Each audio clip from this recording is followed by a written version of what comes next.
Yea-nah! Wepa! Show! Welcome, one and all. Thank you for joining us. And I am Dodgy in the mix. And please make sure to check out ComicCrusaders.com and Ultraverse.com for the latest and greatest in pop culture. Yeah, and don't forget to click like and subscribe to Comic Crusaders on YouTube. So, Al, bro, how you been, man? I'm doing good, brother. It's been a good week for me. Having this new job where I have 3 days off in a row, and then I have time to work on nights and time to help, get noticed. So it's been a great week. What about you, my brother? Yeah, I'm pretty good, man. I get 4 days off, 4 days this week. I get 4 days off, and then I got 4 days on next week. So I'm having a pretty good rest. It's much needed, but I'm really appreciative of having the time to spend at home and just so I can prepare for the yea-nah pod and also, do some reading as well, doing some catch up. Today, I'm recording right, man. You know how I'm normally at the crib, but today I'm actually at the in-laws. Oh, wow. Hope they're looking after you there. Yeah, man, because I cannot let yea-nah skip a week ever. We're doing this live every Saturday at 8 p.m. EST, no matter what. Yes, so yes. Even if I have a bag of runs and I have to do this from a toilet bowl, as I take a shit, I will do it first taking a shit. I do not want to vision that, bro. I do not want to vision that. But in saying that too, you say it's 8 p.m. Eastern. Since episode 1 until now, we've gone through 3 time zone changes. So I started at 12 p.m. and now I'm doing it from 10 a.m. So forgive the eyes for looking a little bit tired. Wait, it's 10 a.m. in Australia right now? Yeah, 10 a.m. Or 10:03 to be exact. So how does so being in the past and then an hour forward messes you up 3 times over? Your time zone changed, I think, 2 weeks ago. Yeah. Now my time zone changed. But it's good, though. I get an extra hour of sleep. But speaking of sleeps, there's going to be a few sleeps before this movie comes out. And as you know, I'm an NBA guy. I love basketball. But at the same time, I love pop culture equally as much, which means we've got an amalgamation of two mediums that I love. One is the Looney Tunes, and another one is NBA basketball. And as everyone knows, in 1996, we saw that with Space Jam, which starred Michael Jordan, and a few other NBA players were in that movie as well. I liked it. I mean, as a kid, I wanted to absolutely love it, but I don't know if I don't really think it aged well. But the music, though, was out of this world. I love the album. Yeah, I absolutely love the soundtrack. Was absolutely amazing. But we got a new trailer just got released recently with LeBron James. You know, he's like the second cometh of Michael Jordan in terms of being the world's best basketball player. So are you one of those?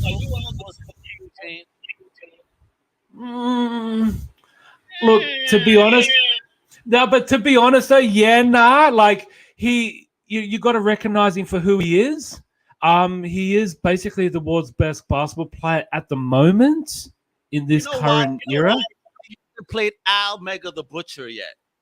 All right, King James. Oh dear, Prince is coming for you, man. You know who I'd love to watch? I'd love to watch Cream Biggums versus LeBron James. And if anyone doesn't know who Cream Biggums is, check out Spice Adams's Instagram clips. Cream Biggums is his alter ego basketball player. He is so funny. He's not related to Tyrone Biggums, is he? No way. I want some crack. All right, I know what you're Hey, talking can I about. watch that? Can I get some of that music video? I mean, that video of the Space Jam, the new legacy. Let's check it out. Tyrone's asking. So Tyrone, let me feed your vice right here. Hey, Basketball camp is next weekend. You got amazing potential on the court, and I can help you get there. yeah, bro. It's not what I want, Dad. You never let me do what I want to do. You never let me just do me. Hold up, wrong floor. Bet Will Smith ain't got to deal with this. Dad! Down! What in the Matrix hell? You can't see it, bro. Welcome to the space. The space. Excuse me? Instead, we've got a technical glitch. You know, it's one of the wonders of live studio TV. Are you sure you can't see it? Oh, Nada. Hold on, guys. Hey, here we go. And let the action begin. So, yep, give me a second. There we go. Now you see it, Dodgy? No expansion yet. Yeah, now. So there we go. All right. Enjoy, folks. Basketball camp is next weekend. You got amazing potential on the court, and I can help you get there. It's not what I want, Dad. You never let me do what I want to do. You never let me just do me. Hold up, wrong floor. Bet Will Smith ain't got to deal with this. Dad! Down! What in the Matrix hell? Welcome to the space. The space. Game of Thrones, you see that? That's so cool. Welcome, King James. I am the king of this domain. This is the server. My son, where's Dom?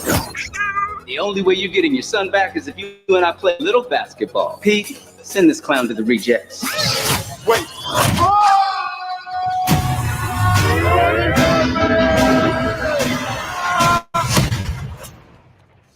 What is this? Oh, I'm a cartoon? Me. What's up, Doc? I need to assemble an elite team to help get my son back. I know what you're looking for. A dream team. Lamb, shoot the ball. Let's try that again, shall we?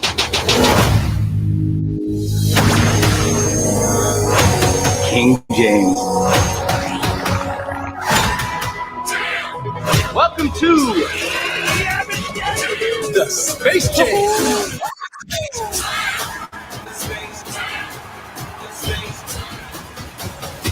Introducing the Goon Squad.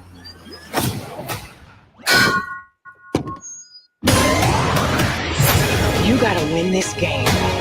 Let's end this. Got you, Kron? And get our son back.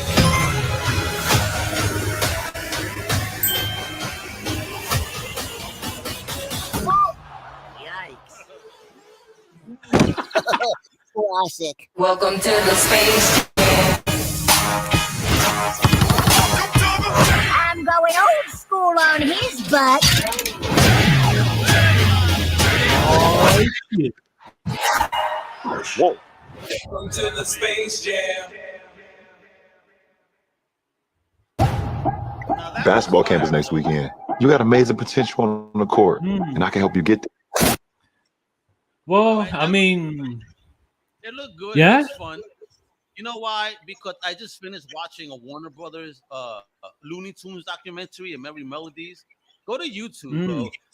Guy that did 3 videos so far, talking about the history of the Looney Tunes Merry Melodies. Bro, there is so much crazy stuff that goes on there in regards to how characters got popular.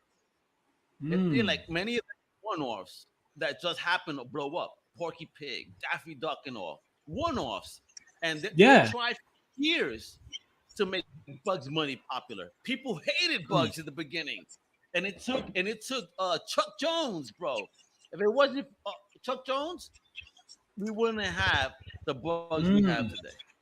Yeah, that I can completely understand where you're coming from, because a lot of the one-offs actually won Oscars, like the Speedy Gonzalez episode, the Falcon Leghorn. They all won, like they just like these little obscure characters just won Academy Awards, like, and I mean you would not have predicted that. Yeah, so why not bank on it? Yeah, you know what I mean? Like Disney was involved. Walt Disney himself was involved in the team of the original folks that brought all this about. Like this was this clique, and it was a clique that was hanging out. You know, we're talking about a Tex Avery, a Mo Blanc, a Disney, just chilling, son.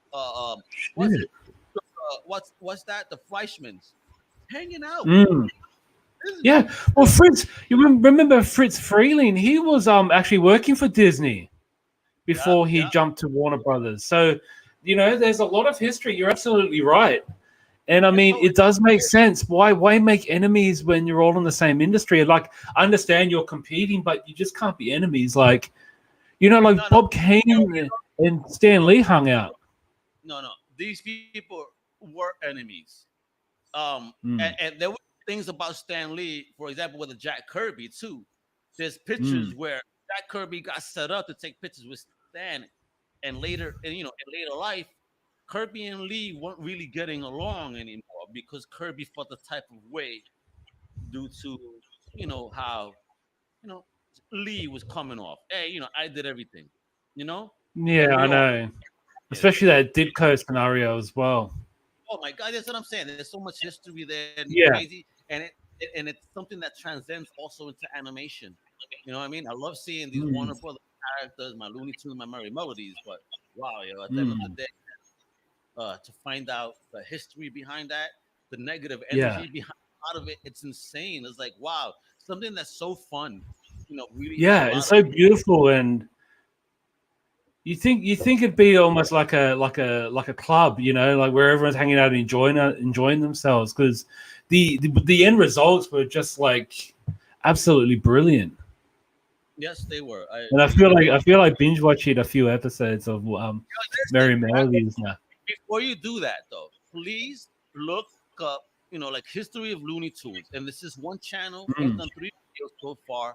He does them professionally, but he puts them on. He gets them I believe, through IG, Indiegogo, IGG, or Kickstarter to produce them. But he does a really great deep dive into the history that is just really interesting. I've been hooked the past 2 days, getting through them. Like, wow, because then again, I do have work and a family, folks. I can't just sit down and binge. Yeah. Well, that's amazing. Yeah, bro, check it out. I'll get the name and I'll add it into the show notes. All right, yeah, please. I'd love to check it out. I'm sure people who are watching would love to check it out as well. But want to discuss some big news, and if you mind getting your little my little PowerPoint already. Dios mío, look at that. Absolutely. Big heavyweight is returning to Marvel. Yep, let's do it. Boom! JR, kiddo. Yes, John Romita Jr. returns to Marvel. And if you can mind making a bigger owl so we can, show full screen. He's a veteran of the game, and he's still going even into his 60s. His first ever published work in Marvel was Chaos and the Coffee Bean. And just switch to the next slide. Oh, look at that. Oh, wow. Though, look at his work here, right? And then his last stuff in life that was so squared. I mean, why change your style so much? This is beautiful. This is gorgeous. Like, there's certain characters like John Jr. to draw. But when he drew Superman, I was like, no. But when he was drawing Punisher Warzone, I was like, yes. You know what I mean? Yeah. That's the thing. Yeah, you're absolutely right. So this was his first work. It was a 6-page backup series to the Amazing Spider-Man annual number 11 in 1978. 1977. And move on to the next slide, bro, because this was his first ever actual published work. Yeah, but what I want to say before we move on, just looking at this artwork here, he looks like he's really trying to emulate his dad. 100%. I thought so too. This was his very first US-based, published work cover to the interiors. And, this is Iron Man number 115 in 1978, written by Bill Mantlo. So he's already working with the heavyweights, even as a 23-year-old. And this was like absolutely insane. Like this book was made the year I was born. That's just absolutely incredible. Dating yourself, are you? Yeah, I know, right? Yeah. I age well, I must say. Based on the pictures on the logo, yeah, you do. You made me look 100 years old. Anyway. Yeah. Well, then I'm 101. Don't worry. Don't complain. But as you can see there, his art is basically, if you were to see this from a glance, you would not think that was JR's work. Not at all. Yeah. Not at all. Yeah, and he had a long stint at DC from 2014. He worked in titles mainly with Superman and Batman titles.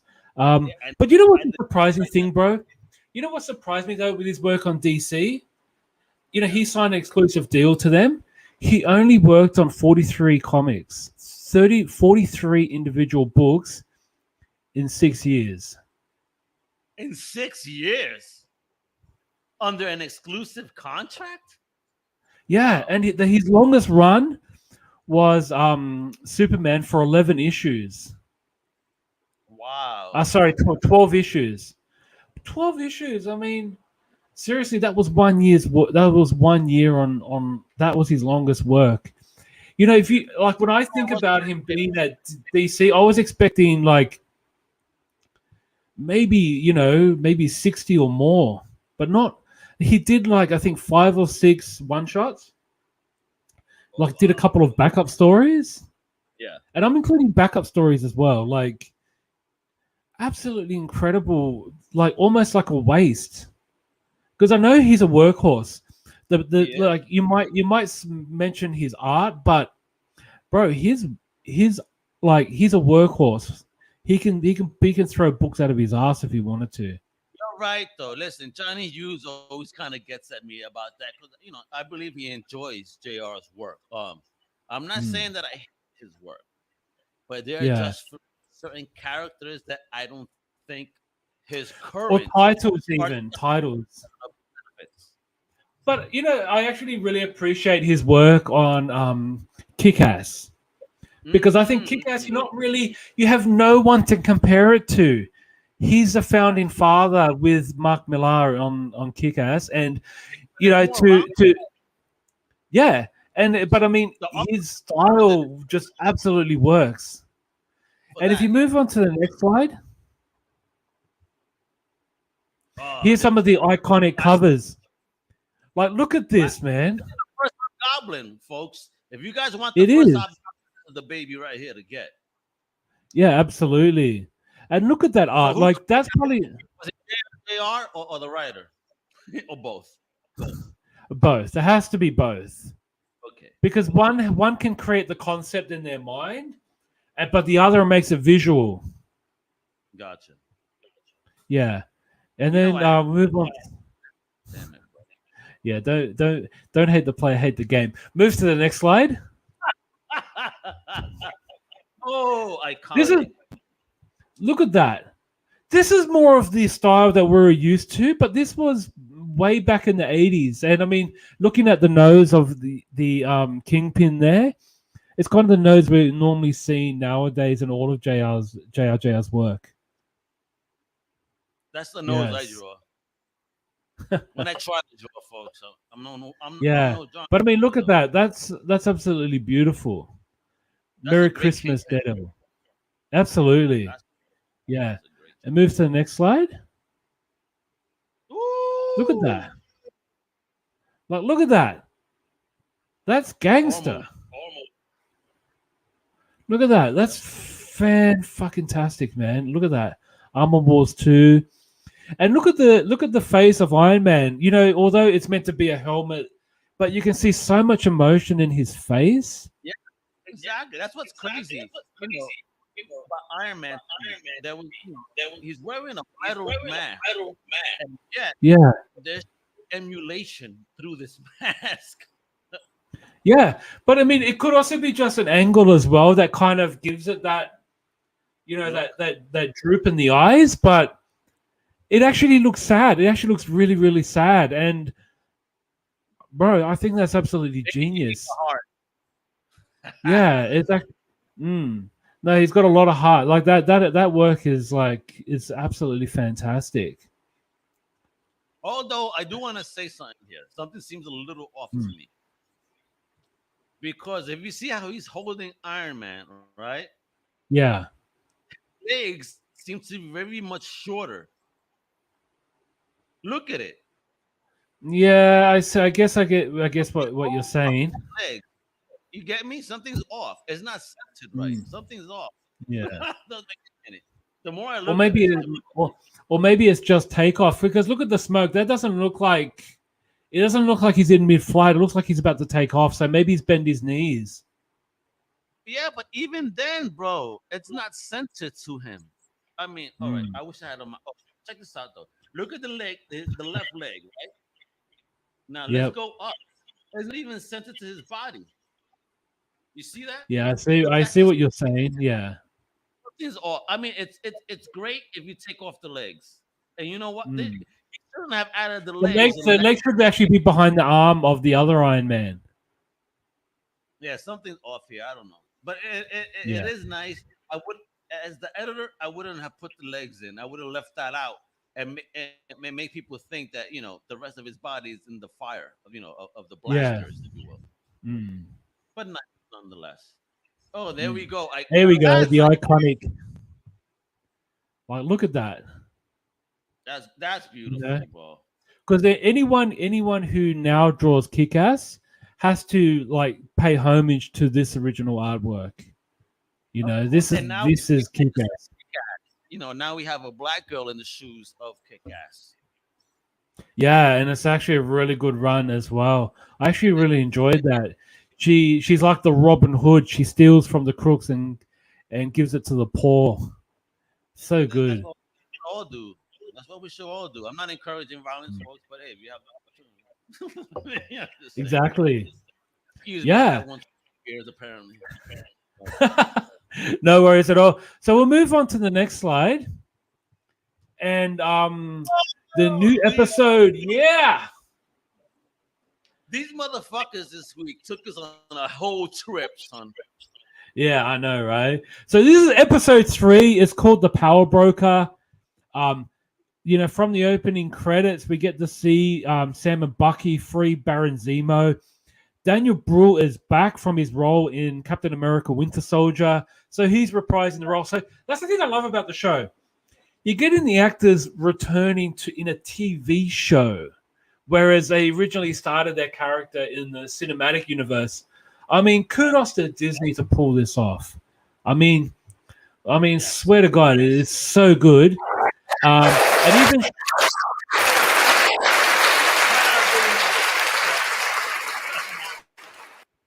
anyways, and Sharon Carter returns. Emily Van Camp also reprises her role. In this, she has man, she really kicked ass. She really kicked ass, I should say. Sorry to my Australian listeners. Anyways, it's actually really good. And one of the things that really got me when I watched this, they were going to Madripoor. And I mean, if you're a comic book guy, Madripoor is more known to the X-Men universe. And I thought to myself, great, we're now integrating the rights that Fox purchased or owned and now being amalgamated into the MCU. So I'm really, really pleased to hear that. And I like to do it because so, you know, these are small things that are happening for the greater picture, though. And it's Yeah. nice that they these little tidbits. It's like, yo, mutants are coming, mutants are coming, mutants are coming. I know, right? Bring Where it. are they? Like, that's the thing. Where are they? Come on, come out, get out. You know, you're hiding them all from us. You know? So we move on to the next slide. Yes. Yes! That's exactly what I thought when I saw that. I was like, yes, we get to see, like, you know, Baron Zemo wearing his hood.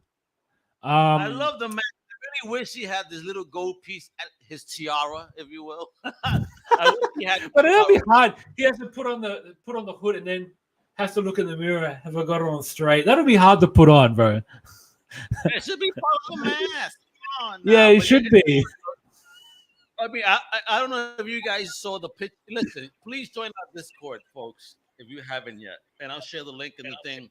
Feel free to join our Discord. I shared a picture. Did you see, when Baron Zemo came out on the scene, but it was a meme, a Puff Daddy wearing nothing but a fur coat? Well, let me tell you, Baron Zemo came out with this fur collar, like big time. Like, is that chinchilla, son? What's going on? So yeah, I was really excited to see Baron Zemo actually be Baron Zemo. I mean, gosh, it was so good. And Daniel Bruhl is fantastic. He really is. Yeah. The whole thing that I like about this show is that they're using Gruenwald, the Mark Gruenwald stuff. I mean, and they keep popping it up. Rest in peace. He was such a great creator. I wish he was here to see this. 100%. I mean, nothing would please me more than for him to see his work come to life, because, like, the thing is with you don't know about Gru is the fact that he was he put a lot of his heart and soul into his work. You know, he didn't take it as a job. It was a passion. Absolute passion. That his blood is part of the ink on a certain book. So it's like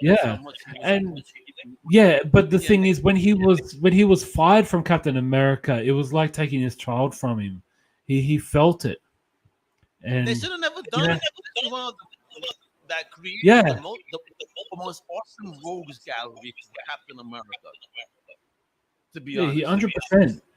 And I mean, and I think I told you guys. Yeah. I told you guys on the yea-nah Wepa, you guys need to buy this whole goddamn run. You guys already missed the boat on the U.S. agent John Walker stuff. Because right now on eBay, those are $50, $60, $100 books all of a sudden. I know, right? Yeah, but when I showed you guys, those books were still $2 or $3. Exactly. Move on to the next slide, bro. Preach. So this is the first appearance of Madripoor. So in New Mutants number 32, courtesy of Key Collector, which is my my go-to source for first app or key books. So as you can see there, first appearance. It's not just you, Dodgy. Key Collector Comics app actually sponsors Blind Adam for the Awesome Source radio show every Tuesday at 9 p.m. EST. Nice. So they are a sponsor for him. So yeah, bro. Key Collector is a great app, bro. And this is a great find, Dodgy. Thank you, because this is something I actually. As soon as I saw the show, I was like, "Ooh, what is the first app?" Yeah, and I love how Cypher from the New Mutants named it as the Mos Eisley of Earth. Like, what a great Star Wars reference, right? The Mos Eisley of Earth, And it's meant to be in Southeast Asia as well, so it's close to my home. So maybe I could catch a 3-hour flight, past Singapore and land in Madripoor, see what I can find. See if they've got any good comic book stores there. Please, and let's do yea-nah Wepa from there. Yeah. I just wonder who's gonna fund me. Well, folks, you heard it. Let's go fund Dodgy to go to Singapore, so that way he could find Madripoor and do a live yea-nah Wepa from there. And God knows what magical, miraculous stuff is gonna happen. Yes. And just move on to the next. April Fool's was last week. And here we go. We got the first appearance of Isaiah Bradley. 5, bro. Yeah. Yo, look at this shit. Look at the spike. increase in a week. Fuck yeah. Wow. That's absolutely insane, right? This book Because was worthless. This, let me just say this. I really, while I appreciate that POC characters, are getting this acknowledgement, why does it take for it to show up on a fucking TV show for it to gain traction? This should have been an $85 book years ago, just because it's like, oh my God, this is like the first Black Captain America. But no, he's a Black Captain America. Who cares, right? All of a sudden, he shows up on this TV show. There's a 358% increase in copies sold, and it goes from being a nothing book to 85. I'm like, folks, please appreciate your POC characters as they come out and just buy it. All right? Done. Yeah, 100%. All of it. Oh, really? That's what he was? Believe me, you guys knew. You guys wanted to wait until it was on TV. Just don't be those bougie collectors. Yeah, and the book was released in 2003, so it is 18 years ago since the book came out. Yeah, bro. I mean, but I did love how they used that experience. We got to see an older Isaiah. He still has strength. Like, you're not gonna mess around with this. He looks like he was a man in his 70s to me. Maybe 80s. Yeah. And to have that strength, I mean, it looks like Isaiah, even at that age, could still beat the shit out of the yea-nah Wepa partner. Yeah, without a doubt. Yeah, bro. Bag's not going first, that's for sure. But no, definitely. Man, first, and when Isaiah's all tired after fighting Mega, Dodgy takes the win. Please don't hurt me. So we'll move on to the next slide. So it was a fun show and definitely worth watching. But this one, oh my gosh. Yes, you know what? I think once I've finished with this, it's probably one of the only shows I would wait until the season's over and watch it again by binge watching, because what can I say? Yeah, it's getting better and better. Robert Kirkman, Image, and Amazon.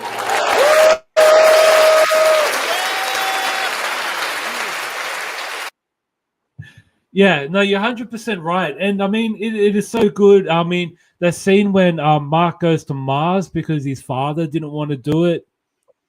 Yep. You can tell his father's, like, although we know the truth, but his secrets are going to unfold. It's inevitable.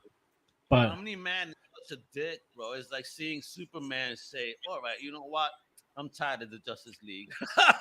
Man. Yeah. Man. He ripped homies up like in a heartbeat, yo. I know. But the thing, you know what I really liked, though, was the fact that Omni-Man, he came out of there, like, he didn't come out unscathed. He was fucking hurt.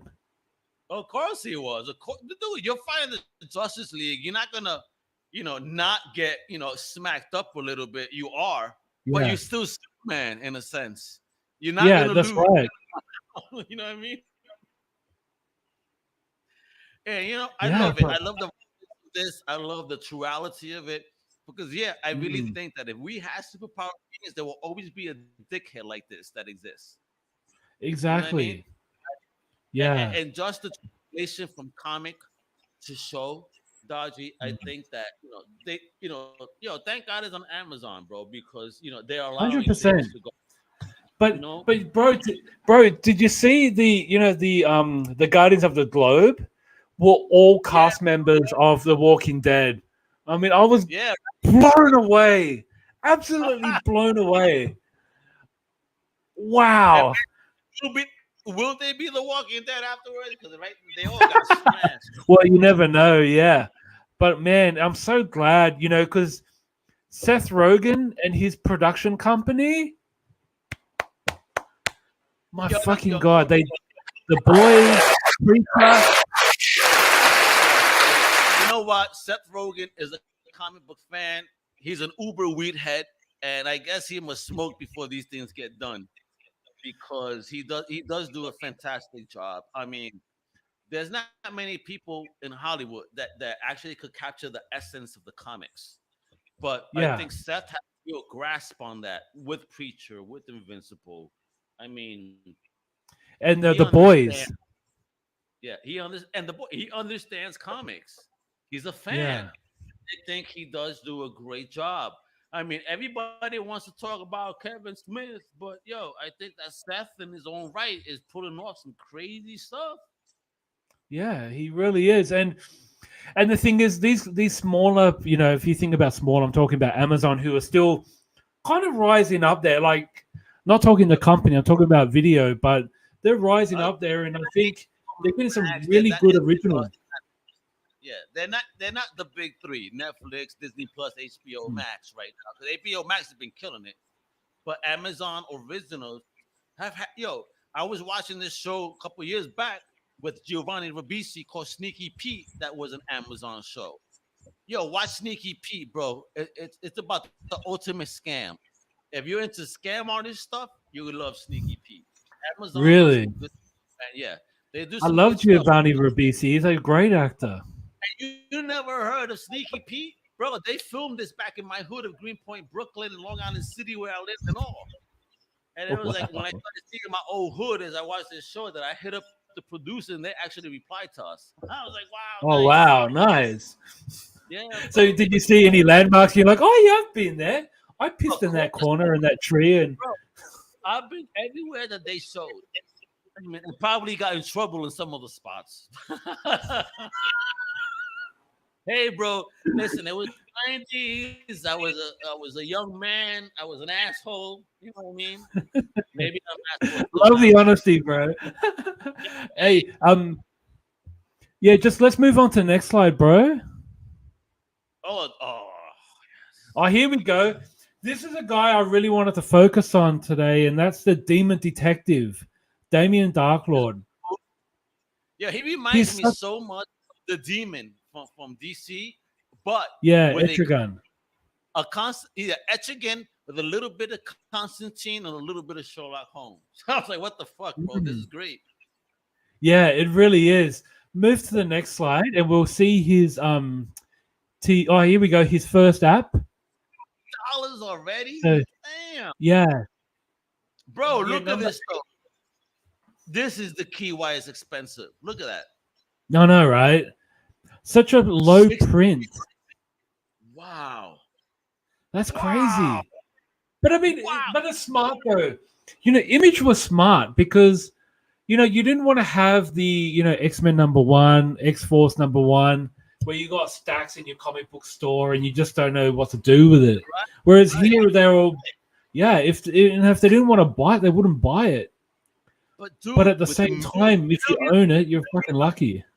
Yeah, billions of people on Earth, and there's only 6,300 copies. Like, get the fuck out of here, bro. I know, right? That's crazy, right? These are great, if you can find this. You know what, though? You're not going to find this at $70. Key Collector app is great with giving you a line, if you will, of what you shouldn't spend over it. But at the end of the day, you go to a comic shop, you're not going to find this for $70. I bet you right now, no. comic shop, you may not even find it, period.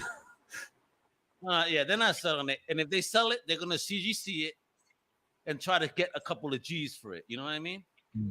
This is why I hate CGC. I'm not, CGC, much respect to you guys for what you do, but me, I'm not a slabber. I like raw copies. I cannot envision myself slabbing shit. I just can't do it. I can't. And so move on to the next slide. I just want to leave off this. You will never find a raw copy of this shit. Good luck. Yeah, I know, right? Here he is in the TV version. Yeah, why does he have that fantastic suit though? Remember the white fantastic? This is what this reminds me of. Yeah, exactly. And he's wearing a full suit too. Like it comes down to his I think it looks like he's wearing pedal pushers around his legs. Me and him share the same white hairs. Shit. Wepa. The Reed Richards fade. Nice one. Gee, thanks, bro. The Reed Richards fade. And move on to next slide. We get to see the actor. Oh, Clancy Brown. I love this dude from fucking Starship Troopers. Remember? Yeah, I remember him from the Shawshank Redemption and also the Highlander. Yeah, bro. I He's mean, a great I mean, actor. he's a great actor, and he's voicing Damian Darkblood. So it's actually really, really good. Like they're getting these good, top-notch actors. Like even for the simplest roles, I had one soldier who was voiced by John Hamm from Mad Men. Like what the WTF? Like what the heck? Yeah, like they're getting like I think everyone. They're just. I think having Seth Rogen on board, he's just like, do you mind doing me a favor and doing a. Almega and Dodgy 86 are ready for you to do voiceovers. If you need an Australian superhero, Dodgy's there. If you need a Puerto Rican one, out there. You sabes, papi. Vamos a hacer algo, papi. Come on. G'day, mate. I'll be happy to help you. Yo, did you just hear that, folks? He went all Aussie right there. He's gonna buy the Yeah, he's about to put a Barbie for you. Do you need subtitles?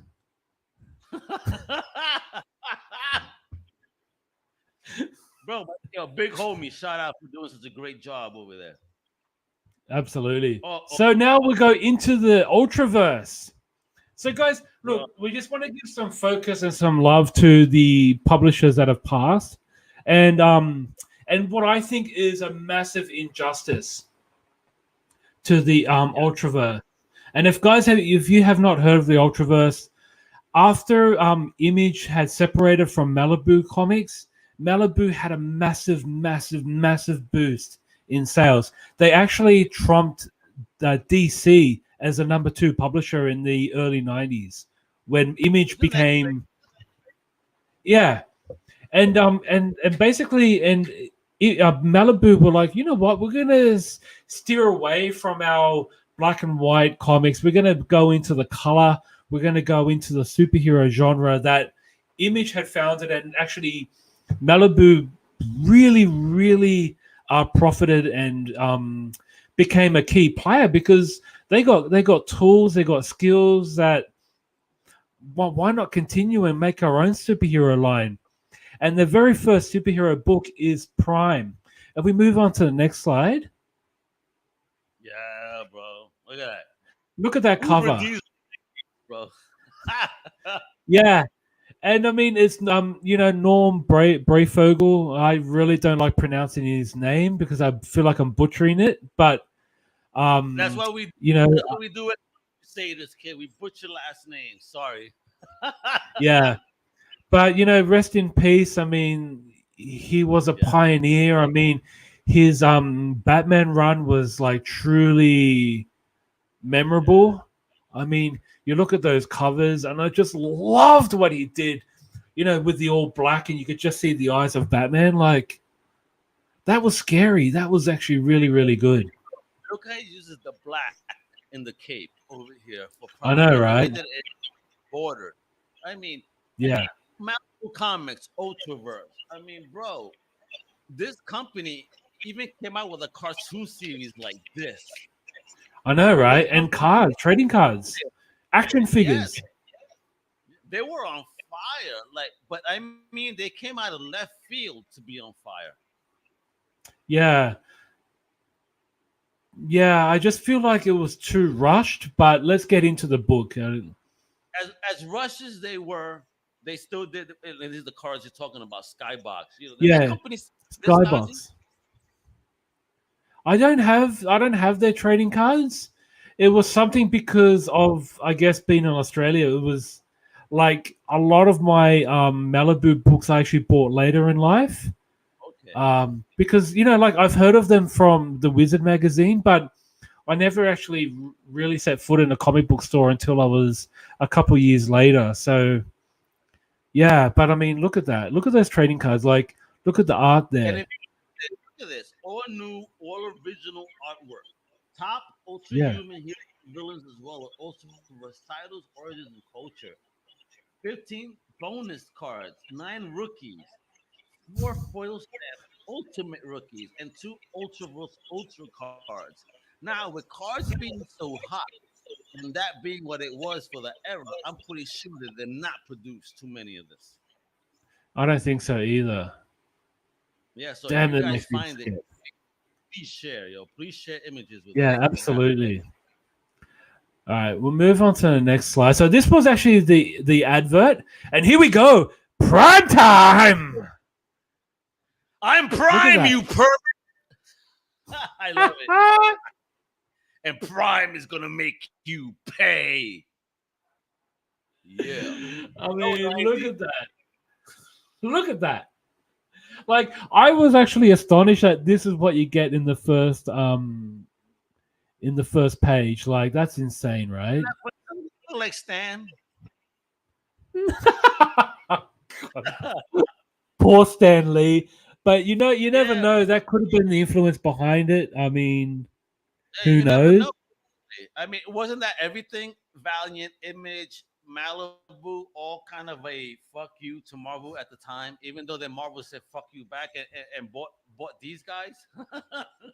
Oh, I don't want to think about that, bro. But at that time it was true, because you think about Topps, Topps Comics had Steve Ditko in their roster, and then you had the Ultraverse that had some other Steve Englehart was on their roster. He was also on the roster in Valiant as well.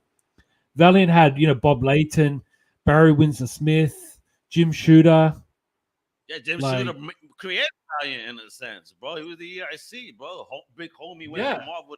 I'm gonna show you how to do something different. Exactly. So we'll move on to the next slide. So he's like messing around with this pervert who's supposed to be a gym teacher. Look at it. The gym teacher's a bit. I mean, look at he's got abs as well. But look at the body structure of Prime. Like, that's absolutely insane, right? Yeah, that's he looks decent. He's got muscles on muscles. Yeah, he's definitely. I mean, even the Hulk isn't that unhealthy looking. And here we go. He slapped him around. He gave him a bitch slap. Yeah. So apparently this gym teacher was messing with the girls. And look at it. Even the gym teacher comes back like, bro, he's brave. Yo, he got balls, all right, bro. Because listen. You just got bit slapped about halfway across the room, and you're gonna still try to get at him? You stupid, homie. You deserve what happened. Yeah, stupid motherfucker. And then he breaks his foot as he gets kicked. I mean, shit, man. Like, yeah. Come at me, bro. Come at me. See, and you get to see more. See, bro, if you correct me if I'm wrong, in the Batman books that Norm Breyfogle was drawing, he was drawing them more in the dark setting, correct? That you didn't really get to see a lot of facial expressions. Yeah. Whereas here you see everything, right? Everything is so bright in this book. It's very violent, very nice. But I like that he understands that maybe people around don't like the violence, because look at this girl's expression. Like, this is your hero, right? but you are so fearful of him. Look at that. Yeah, I mean, look what he did to the guy's arm. Like, he really fucked him up. But bro, if he's fucking around with these girls, he deserved that shit and a lot more. Yeah, that's true. I mean, I wouldn't give him any second hesitation to knock him the fuck out. But bro, to be the hero and for them to have that fear of you, though, it's kind of crazy too. Yeah, that's true. And here we go. Now he's been interviewed in this dark setting, so you can see cameras around or flashing lights, and being fully interrogated as to. Like, I mean, he accuses me of trying to grab some young tush, and it's probably him that says they're drooling over their little gym shorts. Like, what he's trying to say there, bro? I know. So right? It was okay because he's the one, looking, even though he probably doesn't know how old Prime really is yet. Yeah, that's true. And then we'll move on to the next slide. And then we see this other dude getting interviewed and had his encounter with Prime. I think it was a drug bust. Yeah, he's a drug dealer, so it was a drug bust. Look, I just trashed his house. Hey, look at that. And they're like, yo, this is so 90s. You waste them. Yeah, he's got that, the African hats that you don't really see anymore, but you saw a lot in the 90s. Oh, bro, that was so 90s, bro. When they had everything with remember the joints you used to wear with the Africa on it, all made of leather. Yeah. Remember that? You know, that was a cool era though. That was the Public Enemy era and all that stuff. Yeah, that's true. Public Enemy were really into that as well. There we go. They shoot him in the balls and the. Yo, bro, Simbola, that's his new name. Simbola. That means without balls. Simbola.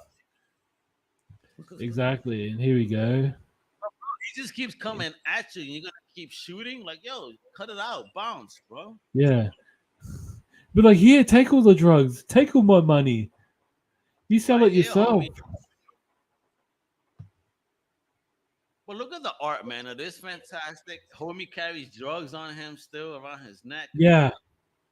Well, Exactly. And then we move on to the next slide. He meets his fate. It's an electric chair.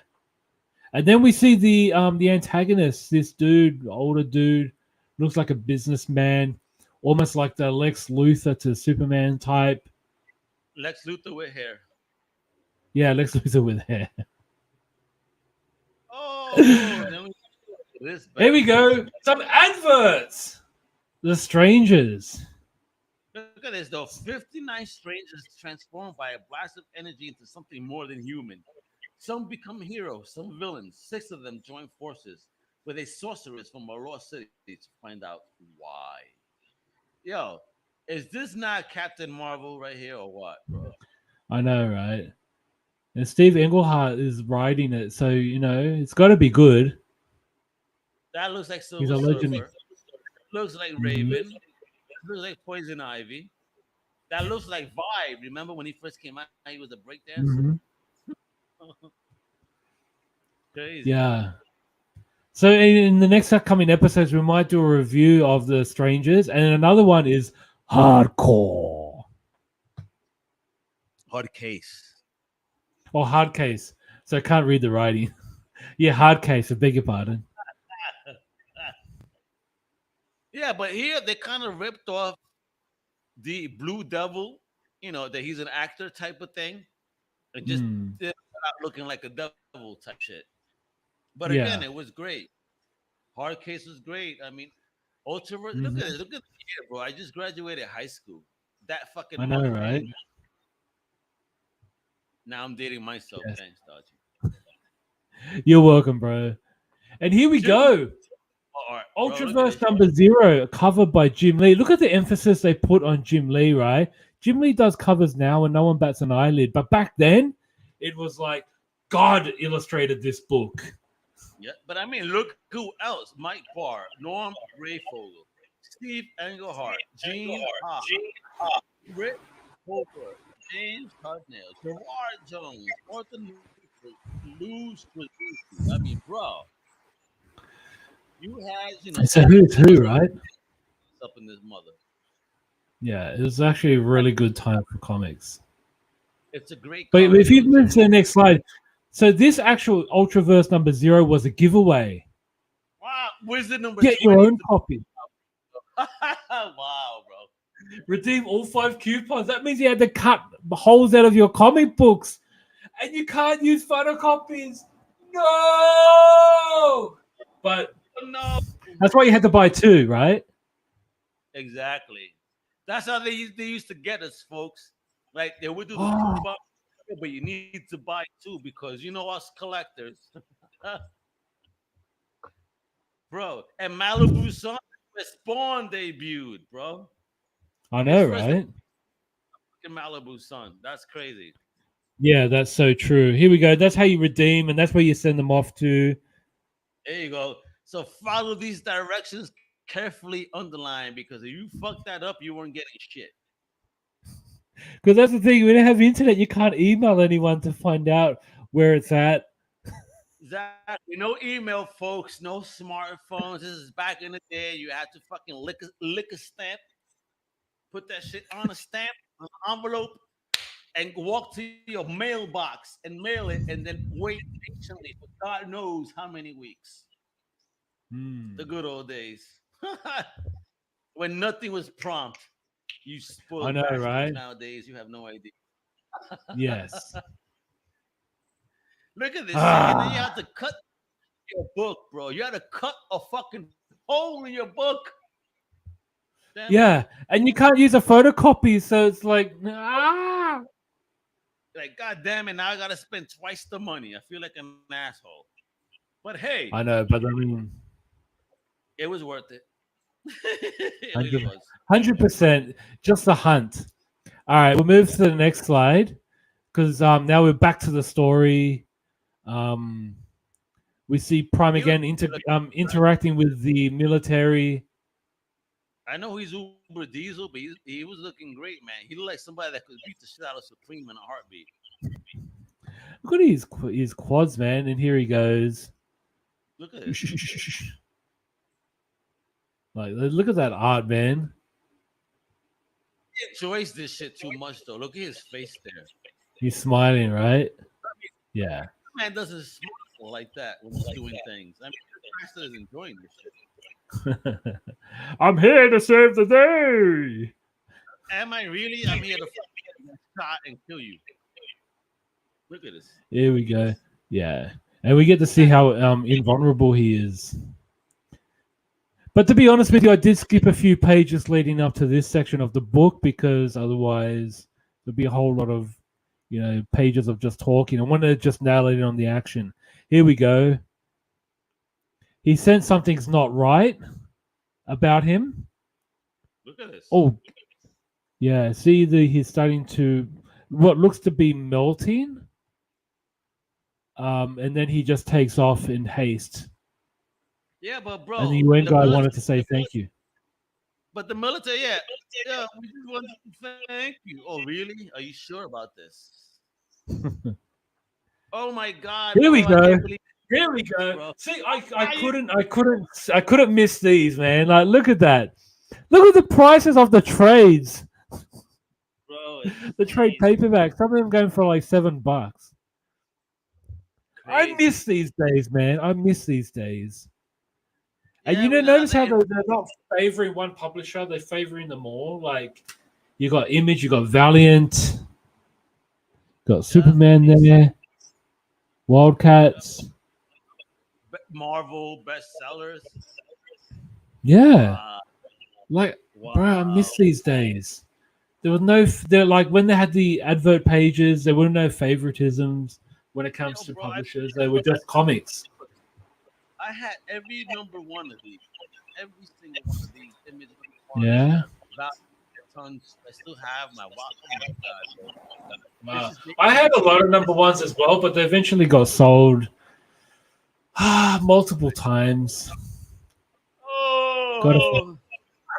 Anyway, here we go. Here's another advert, another little pin-up poster type. Dodgy, I have a question here. Sure.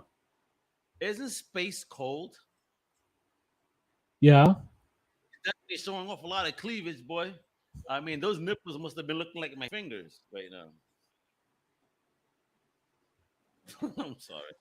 I just got. I mean, each to their own. Maybe she doesn't feel the cold. Yeah, I mean, but that's the 90s, bro. Like, because those nipples are, you know what? They call them protectors. Yeah, because you got to protect your eyes when getting stabbed from hard nipples. Apparently. But even too, like if she's flying in space at full speed, her top will open much more and then reveal a lot more, which is kind of impractical when you're flying in space. Agreed. But as you know, this was a different time. Yeah, different time, different generation. Yeah, we'll move on from. Yeah. So here we go. Something is wrong. He's heading back, so he's like in haste. He's trying to escape. He crashes into a building, and watch what happens. Holy shit, he's actually melting, bro. Yeah, he is melting. And here he is. He's like, a little figure comes out. He looks like he's basically drowning in the goo that he's submerged in.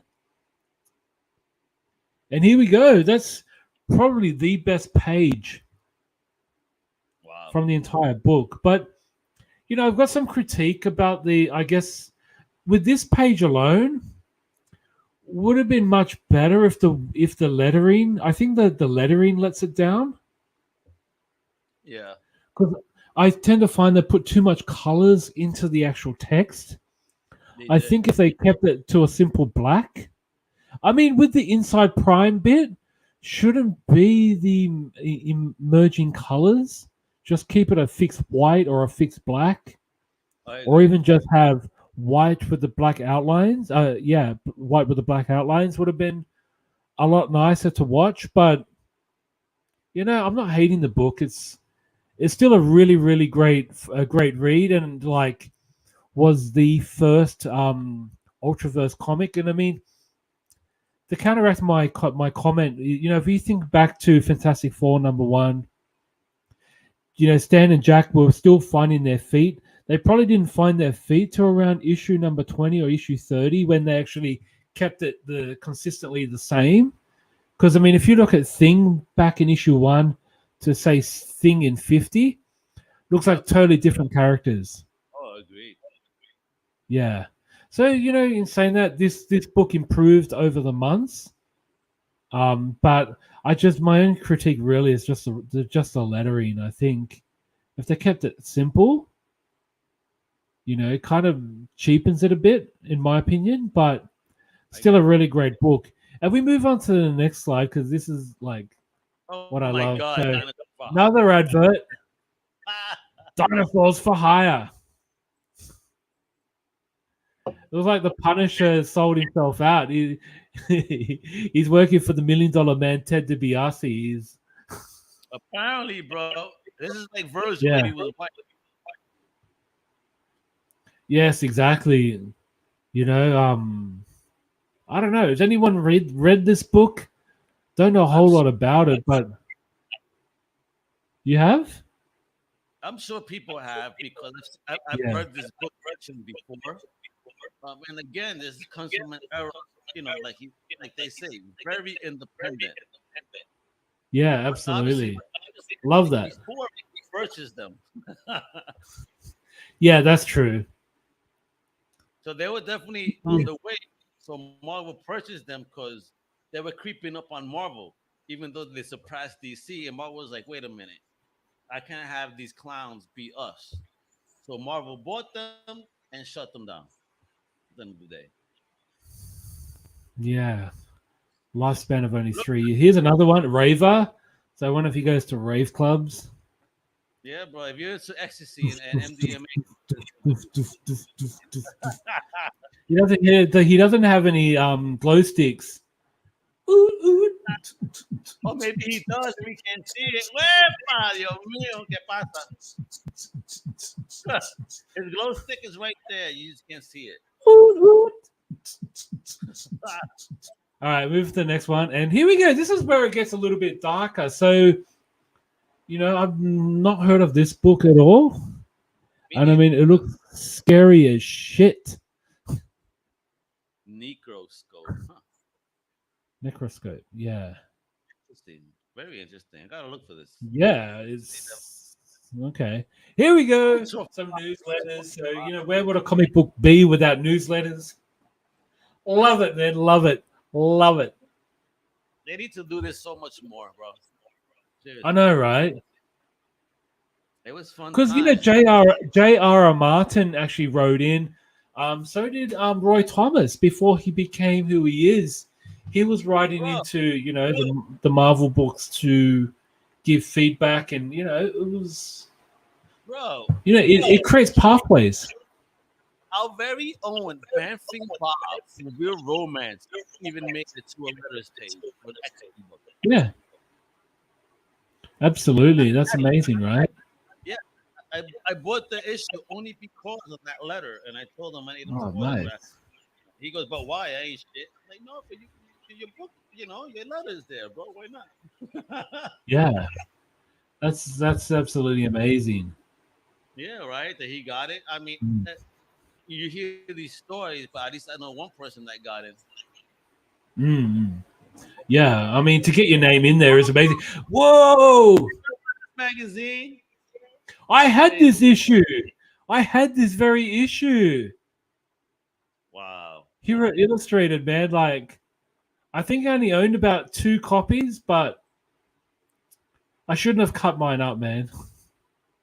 Oh, you Because as a did? kid, I was cutting the pictures out and put them in a book, or to decorate my folder for school.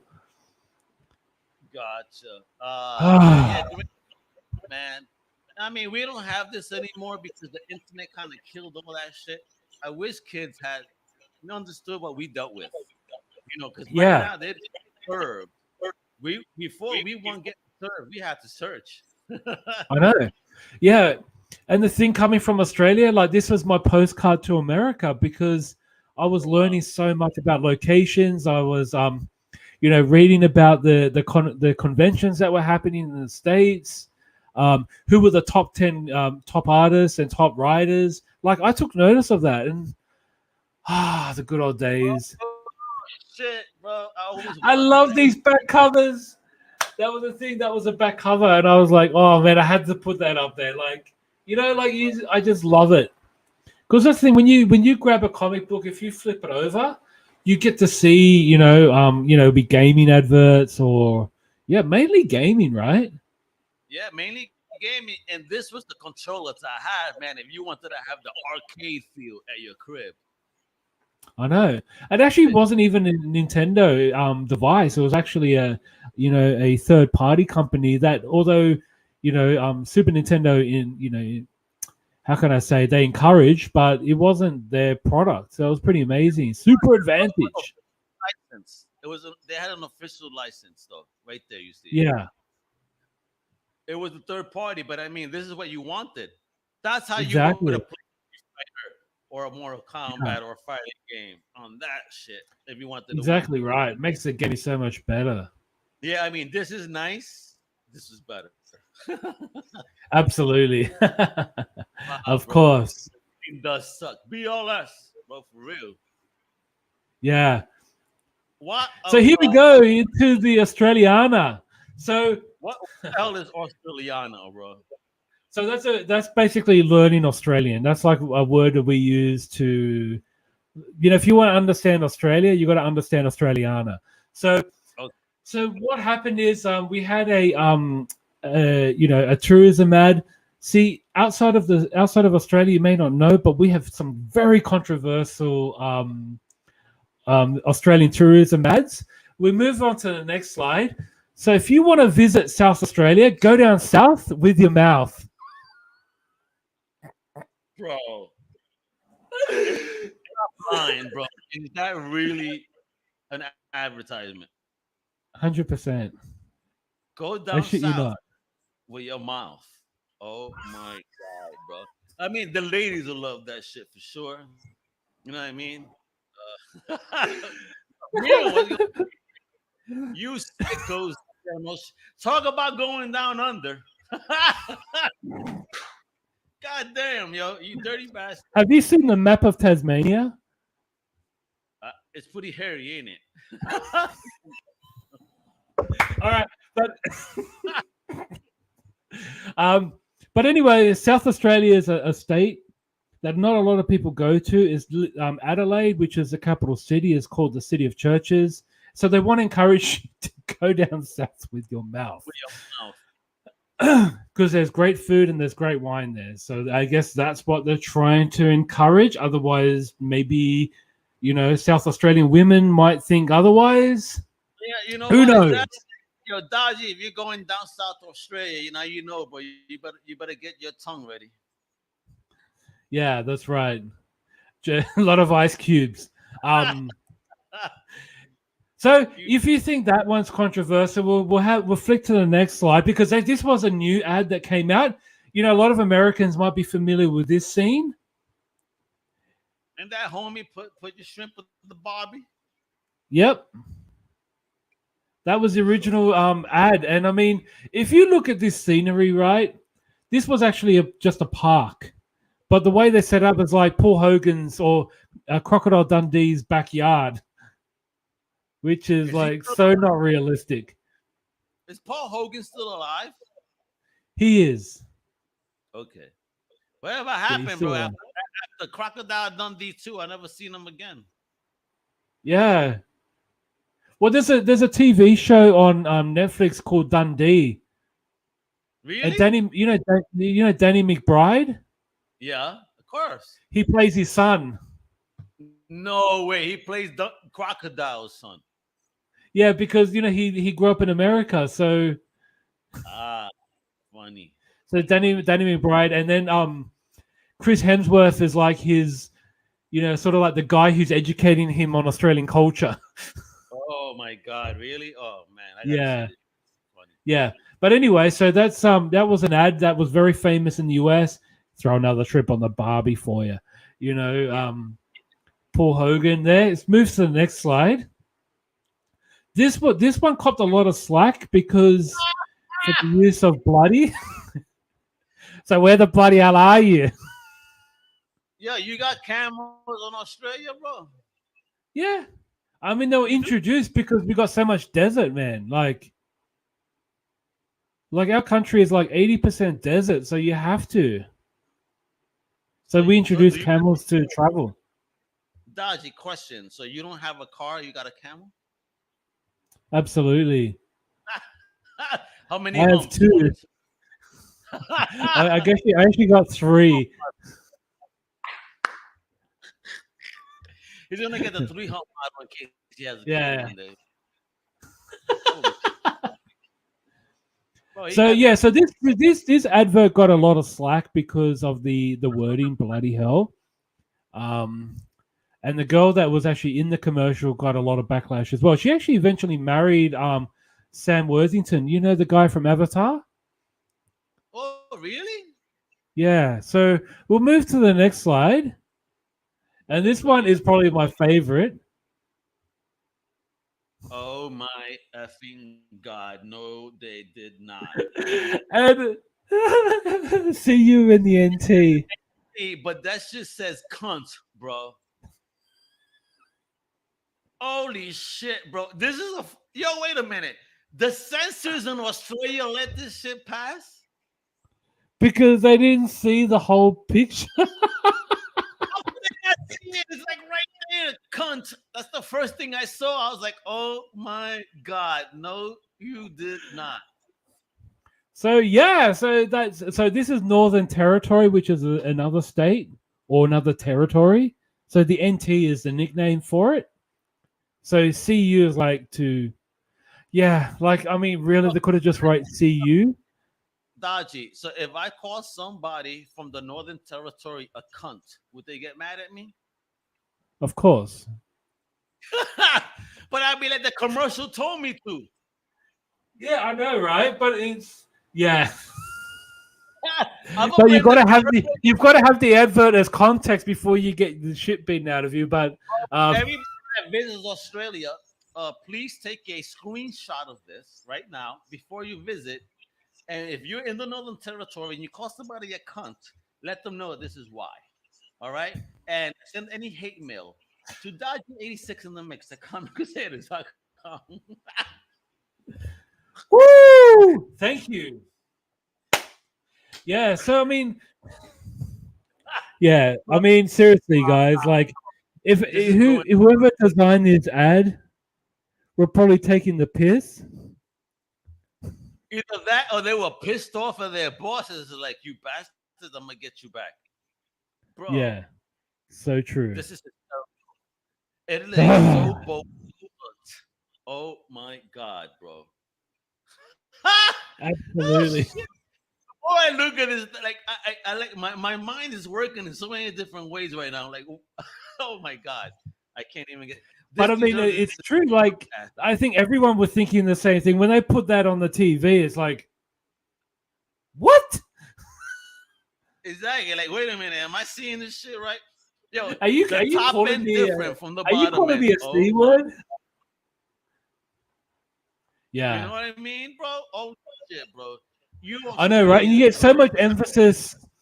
You just get so much emphasis on the top part. You actually you don't even read the bottom part. It's just a blur. All I see is CUNT.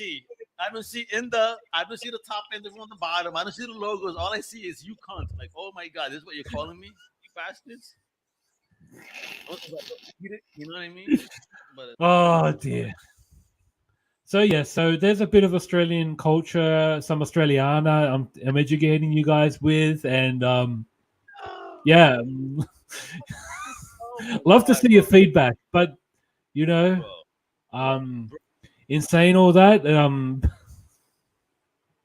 bro. No words. Seriously, no words. Yeah, there are no words to be had on this stuff. Yo, we have Suave Javi dying right Hey! now. Hola. It's like, yo, Suave, that's so serious, ¿verdad? Llamando a una gente que es una chocha en la televisión. No, I'm just saying they're calling people to see on TV and everything's okay. Hey, it's pretty cool that listen, folks, I shaved for you guys today. I trimmed the beard a little, because I have my family asking me why my beard is so bushy. And since we were on the subjects of cunts anyway, I say that I leave a big bushy beard so that way when I eat it, I could dry up at the same time. Oh, God. I'm a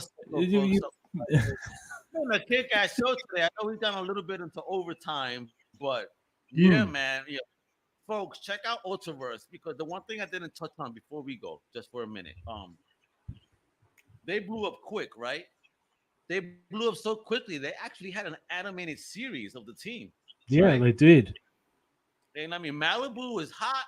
Marvel purchased them, and then now we got nothing. Yeah, and that's why I wanted to create that emphasis on the characters, break down the books, because I don't really want to do just a like a 2-minute discussion. We want to give it some actual insight and some love. Yeah, because Ultraverse again at that time in the 90s when we had so many different independent was getting hot. For me, the 90s was that era where people were like, okay, we could do this on our own. We're just starting. The start of the internet age, if you will.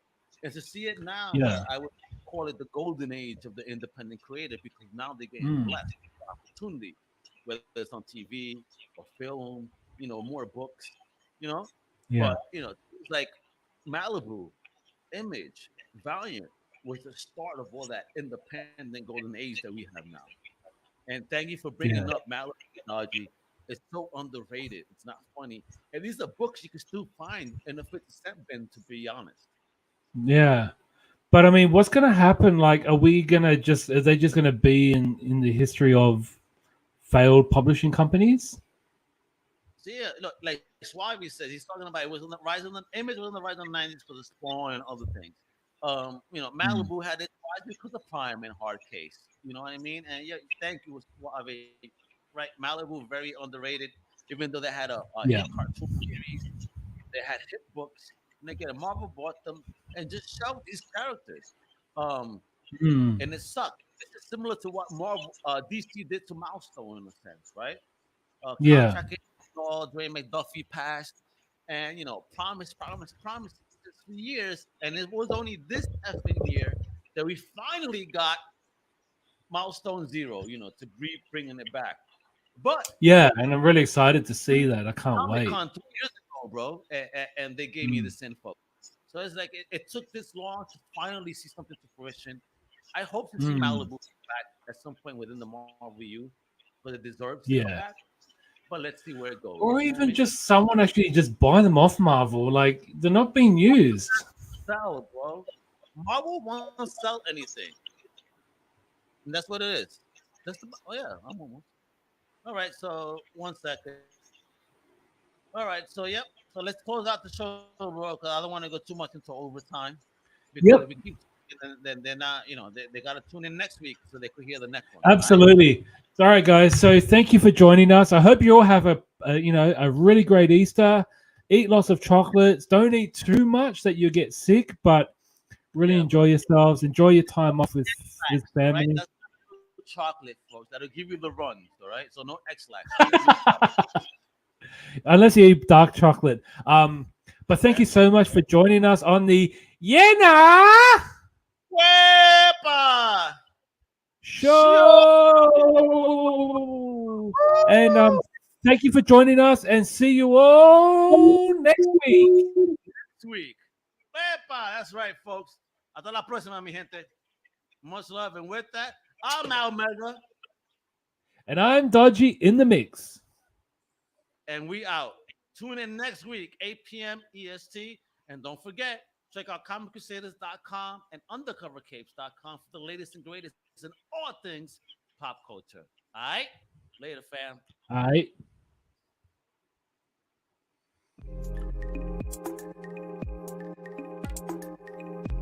Thank you. We hope you've enjoyed this Comic Crusaders production. For real-time news on all things pop culture, please feel free to follow us on social media. For articles, original content, merchandise, and more, please go to www.comiccrusaders.com. Also follow along with all of the websites in the Comic Crusaders family.